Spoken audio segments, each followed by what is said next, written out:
So guys, जैसा कि हमने पिछले एपिसोड में देखा कि लुयांग ने फेंगबी को बता दिया था कि मैंने ओलोंग और ब्लड टायरेंट को मार दिया था, जिस वजह से इमोर्टल ब्लड कोड मेरे पीछे पड़ा है। इससे फेंगबी हैरान हो गई थी। वो लुयांग के साथ तियांजी सिटी में जा रही थी ताकि वहां की ट्रांसपोर्टेशन फॉर्मेशन का यूज करके वो जल्दी से जेन्युआ सोर्ट सेक्ट में पहुंच सके। रास्ते में उन्हें हनी मिल गया था। उसे लग रहा था कि लुयांग ने फेंगबी के साथ जबरदस्ती की है, जिससे गुस्सा होकर वो लुयांग को मारने वाला था, लेकिन फेंगबी ने उसे रोक दिया था और उसे बताया था कि लुयांग ने यूरोफिया पाउडर को निकालने में मेरी मदद की है। लुयांग ने हनी को भी ब्लड टायरेंट की डेथ के बारे में बता दिया था और फेंगबी के रिक्वेस्ट करने पर हनी लुयांग की मदद करने के लिए मान गया था। इमोर्टल ब्लड गॉड वहां गया था और वो हनी से लुयांग को अपने हवाले करने के लिए कह रहा था, लेकिन हनी ने उसे मना कर दिया था। फिर अब हम हनी को देखते हैं। वो इमोर्टल ब्लड गॉड से कहता है कि लुयांग हमारे सोर्ट सेट के मेंबर है, इसीलिए तुम उसे यहाँ से नहीं ले जा सकते और मैं तुम्हें इसे चोट पहुँचाने नहीं दूंगा, इसीलिए फालतू की जिद मत करो और चुपचाप यहाँ से चले जाओ। इमोर्टल ब्लड गॉड कहता है कि ये अभी अभी सोर्ट गार्डिंग डोमेन में आया है, तो ये इतनी जल्दी तुम्हारा सेट का स्टूडेंट कैसे बन गया? मुझे तो ऐसा लगता है कि तुम इस बेवकूफ आउटसाइडर के लिए मुझसे फाइट करना चाहते हो और इसीलिए ये सब कर रहे हो। फेंग भी कहती है कि जूनियर यांग डायरेक्ट स्टूडेंट है जिसे ग्रैंड मास्टर ने खुद चूज किया है और जैसे ही वो सोर्ट गार्डिंग डोमेन में आया वो कोई आउटसाइडर नहीं रहा, अब वो हमारे सोर्ट सेट का मेंबर बन गया है।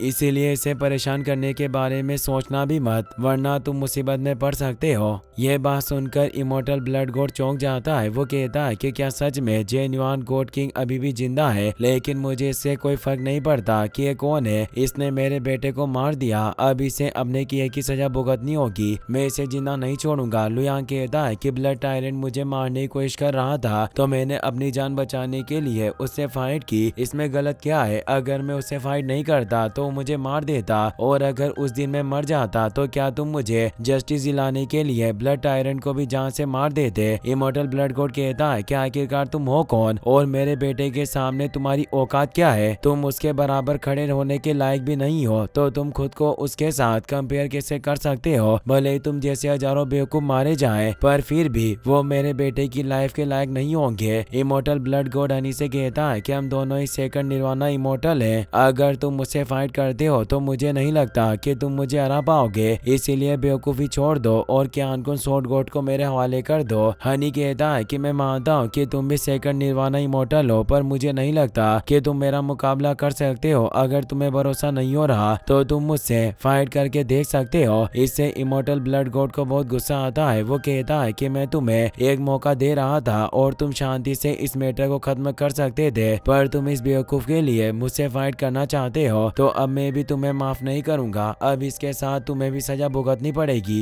ये कहकर इमोर्टल ब्लड गॉड उनसे दूर हो जाता है और अपनी ब्लड डिसोल्यूशन फॉर्मेशन को एक्टिवेट कर लेता है। वो अपने ब्लड हैंड से हनी पर अटैक करता है, लेकिन हनी अपनी मल्टीपल सोर्स की मदद से उसके अटैक को रोक देता है, जिससे वहाँ काफी एनर्जी रिलीज होती है। उस एनर्जी की वजह से लुयांग और फेंग भी पीछे हट जाते हैं। इमोर्टल ब्लड गॉड अपनी ब्लड डिसोल्यूशन डिवाइन ब्लेड से हनी की स्वॉर्ड पर अटैक करता है, जिसकी वजह से वहाँ एक ब्लास्ट हो जाता है। इससे गुस्सा होकर हनी अपनी मुई लाइट डिवीजन स्वॉर्ड को एक्टिवेट कर लेता है और मल्टीपल सोर्स से इमोर्टल ब्लड गॉड पर करता है, जिसकी वजह से वो दूर हो जाता है और उसे काफी चोट लगती है। इमोर्टल ब्लड गॉड समझ गया था कि वो हनी को नहीं हरा सकता। वो सोचता है कि मैं अकेला इमोर्टल हनी को नहीं हरा सकता।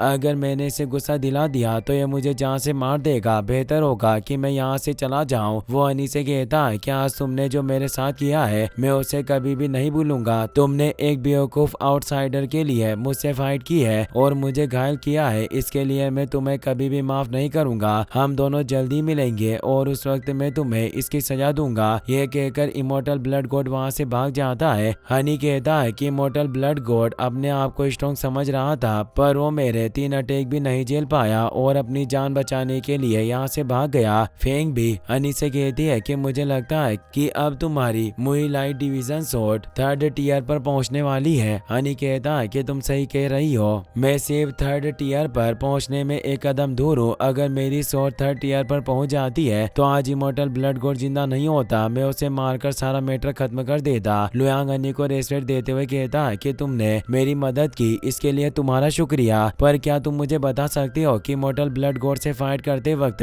तुम कौन सी स्वॉर्ड टेक्निक का यूज कर रहे थे और क्या एक आउटर स्टूडेंट भी उस टेक्निक को सीख सकता है? हनी कहता है कि जिस स्वॉर्ड टेक्निक का मैं यूज करता हूँ उसे कोई भी आउटर स्टूडेंट नहीं सीख सकता, ये सिर्फ इनर स्टूडेंट के लिए होती है। इस टेक्निक को सीखने के लिए तुम्हें सबसे पहले इनर स्टूडेंट बनना होगा, उसके बाद तुम भी इस स्वॉर्ड टेक्निक का यूज कर सकते हो। अब ये प्रॉब्लम सोल्व हो गई है तो हमें जल्दी से स्वॉर्ड सेट में चलना चाहिए, वहाँ आकर हमें पता भी चल जाएगा कि तुम सच बोल रहे हो या झूठ। ये कहकर हनी अपने स्वॉर्ड की मदद से उड़कर आगे बढ़ता है तो लुयांग और फेंगबी भी अपने स्वॉर्ड से उड़कर उसके पीछे जाते हैं। गॉड किंग जिंगुआंग लुयांग से कहते हैं कि मुई लाइट डिवीजन स्वॉर्ड टेक्निक को सीखना इतना हार्ड नहीं होता है, इसीलिए तुम्हें फिक्र करने की जरूरत नहीं है। एक बार जब तुम 7th लेवल के हेवनली गॉड बन जाओगे तो मैं खुद तुम्हें वो स्वॉर्ड टेक्निक सिखा दूंगा। लुयांग पूछता है कि क्या सच में मैं ये स्वॉर्ड टेक्निक सीख सकता हूँ, जबकि हनी तो कह रहा था कि सिर्फ इमोर्टल्स ही इस स्वॉर्ड टेक्निक की प्रैक्टिस कर सकते हैं। जिंगुआंग कहते हैं कि वो नॉर्मल लोगों की बात कर रहा था और तुम कोई नॉर्मल इंसान नहीं हो, तुम चूसन 1 हो, इसीलिए तुम्हारे लिए कोई भी चीज मुश्किल नहीं है। तुमने यिंग यांग स्वॉर्ड फॉर्मेशन की प्रैक्टिस की है जिस वजह से भी तुम नॉर्मल लेवल के आगे निकल गए हो। यह सुनकर लुयांग खुश हो जाता है। कुछ वक्त बाद वो तीनों जेन्युआ स्वॉर्ड सेक्ट में पहुंच जाते हैं। हनी सेक्ट लीडर ली और डेप्यूटी लीडर हान को सारी बातें बताता है। डेप्यूटी लीडर हान शीचेंग लुयांग से ग्रैंड मास्टर का दिया हुआ टोकन मांगता है तो लुयांग उन्हें गॉड किंग जेनाई की दी हुई जेन्युआ स्वॉर्ड दिखाता है। जेन्युआ स्वॉर्ड को देखकर शीचेंग हैरान हो जाता है। सेक्ट लीडर ली जियान लुयांग से कहते हैं कि इसका मतलब तुम सच बोल रहे थे और तुम सच में ग्रैंड मास्टर के वंशज हो। शीचेंग कहता है कि 10,000 सालों के बाद हमें ग्रैंड मास्टर की खबर मिली है, ये बहुत खुशी की बात है। ली जियान कहते हैं कि तुम सही कह रहे हो, ये सचमुच काफी खुशी की बात है, पर लुयांग क्या तुम मुझे सारी बातें बता सकते हो कि तुम ग्रैंड मास्टर से कहां और कैसे मिले, उन्होंने तुमसे क्या बातें की? लुयांग उन्हें सारी बातें बताता है कि वो किस तरह जेन आई से ब्लड एबिस में मिला था और उन्होंने उसे जेन्युआ स्वॉर्ड देकर यहाँ भेजा था।